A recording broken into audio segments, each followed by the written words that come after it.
नमस्कार दोस्तों, मैं हूं आंचल और आप देख रहे हैं द भारत शो।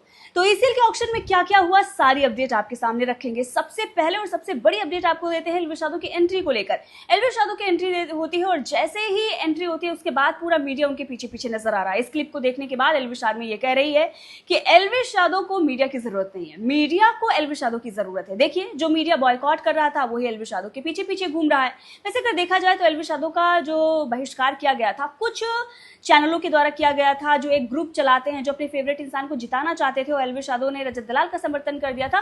वो लोग एल्विश यादव का बॉयकॉट कर रहे थे और कुछ लोग नडा में बैठकर एल्विश यादव के खिलाफ खबरें चलाते, तो उन लोगों को एल्विश यादव नहीं पसंद आए थे और कुछ केसेस को लेकर भी चीजें जो चल रही थी उसकी वजह से उन्होंने बहिष्कार किया था। लेकिन अब अगर इस मुद्दे को अगर तूल देना हो तो मुझे लगता है नहीं देना चाहिए, क्योंकि अब एल्विश यादव वर्सेस मीडिया खत्म होता हुआ नजर आ रहा है। अगर आप पिछले इंटरव्यूज उठाकर देखें तो अब मीडिया कहीं ना कहीं एल्विश यादव को लेकर न्यूट्रल होता हुआ नजर आ रहा है। तो इस मुद्दे को मुझे लगता है खत्म कर देना चाहिए। अब चलिए दूसरे मुद्दे की तरफ बढ़ते हैं और दूसरा मुद्दा जो है, दूसरी अपडेट जो है वो है गुल्लू को लेकर। एल्विश यादव के फेवरेट गुल्लू हो गए हैं पांडा गैंग में शामिल। मतलब अब वो ईसीएल में खेलेंगे फुकरा इंसान के साथ।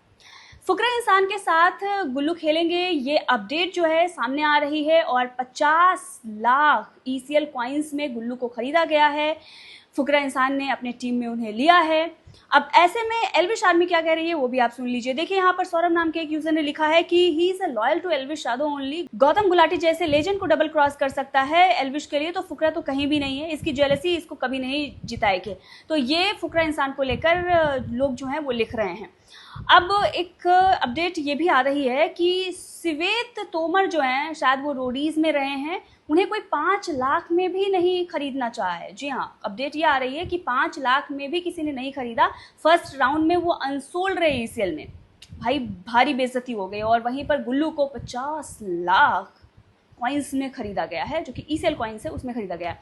अब नेक्स्ट अपडेट की तरफ बढ़ते हैं। नेक्स्ट अपडेट है लखनऊ की टीम को लेकर। लखनऊ ने अपना कैप्टन चेंज कर लिया है, तो अब कैप्टन बने हैं रजत दलाल। रजत दलाल लखनऊ में गए थे तो उस वक्त हमने सवाल खड़ा किया था कि हो सकता है कि कुछ बहुत बड़ा पद मिला है तभी उधर गए हैं। तो हाँ, कैप्टनसी रजत दलाल को दी गई है और इसकी जानकारी अनुराग द्विवेदी की तरफ से दी गई है, जो लखनऊ के पहले कैप्टन थे। उन्होंने ये बताया है कि मैं Anurag Dwivedi, team owner of Lucknow lions in ECL, transfer my captaincy to Rajat Dalal. If I will play any match in ECL season 3, it will be as a player, neither as captain nor as vice president.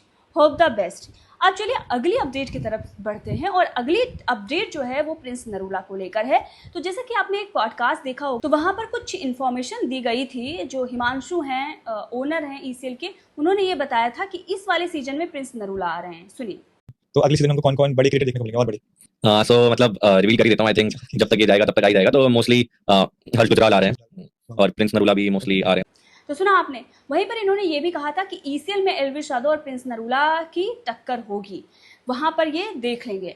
अब जैसे ही ये podcast आया उसके बाद Elvish army ने तो भाई धुआं धुआं कर दिया। हिमांशु के डीएम में जाकर उन्होंने इतने ज़्यादा मैसेज कर दिए कि हिमांशु ने अपना फैसला चेंज कर लिया और बताया तो ये जा रहा है कि लात मार कर प्रिंस नरूला को बाहर कर दिया गया है। जी हाँ, यहाँ पर बहुत सारे ऐसे कमेंट है, ट्वीट है जो हम आपको दिखाएंगे। तो देखिए, साहिल राव ने ये लिखा था इस क्लिप को लेकर, जो पॉडकास्ट की क्लिप आई थी, कि ये ठुकरा का मैनेजर बोना को बुला रहा है ईसीएल सीजन 3 में। ये एल्विश से कैसे भी करके फेम लेना नहीं चूकता है। मतलब एल्विश से ये फेम कमाना चाहते हैं।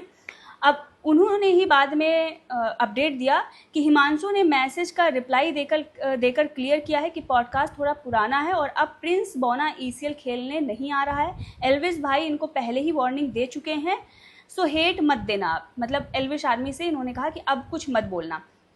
अच्छा, इतना ही नहीं, बहुत और भी सारे लोग जो हैं वो भी यही कह रहे थे। रुद्रा ने भी स्टोरी लगाई थी कि देखिए ईसीएल जो है वो एक ऐसा प्लेटफॉर्म बन गया है या ऐसी जगह बन गई है जहाँ पर एल्विश यादव के सारे जितने भी हेटर हैं, जो भी उनसे कंट्रोवर्सी करके फेम कमाना चाहते हैं, उन लोगों को इकट्ठा किया जाता है ताकि कंट्रोवर्सी हो और फेम मिले। उनकी जो स्टोरी है वो भी आप यहाँ पर देख सकते हैं। अब इसके बाद जब उन्होंने, हिमांशु ने फैसला ले लिया कि नहीं अब प्रिंस नरूला नहीं आएंगे, तब एक ट्वीट किया गया, वो देखिए हिंदू माइंडसेट ने ये ट्वीट किया और लिखा कि प्रिंस भाई को लात मारकर ईसीएल से बाहर कर दिया गया है एल्विश भाई के कहने पर। एल्विश भाई नाराज तो हो जाएगा, शो से भी हाथ साफ। So those who were thinking that Prince will going to come in ECL season 3, भूल जाओ, नॉट पॉसिबल। तो यहाँ पर ट्वीट करके जानकारी दी गई है कि अगर एलविश यादव को आपने नाराज किया है तो आपको शो से हाथ धोना पड़ेगा। तो वही हुआ है प्रिंस नरूला के साथ भाई। प्रिंस नरूला के साथ अगर ऐसा हुआ है तो बहुत बुरा हुआ है। कहाँ उन्होंने बड़े बड़े सपने देखे थे, उन्होंने तो फॉलो भी कर लिया था ECL को, लेकिन उसके बाद भी उनको नहीं लिया गया। So sad.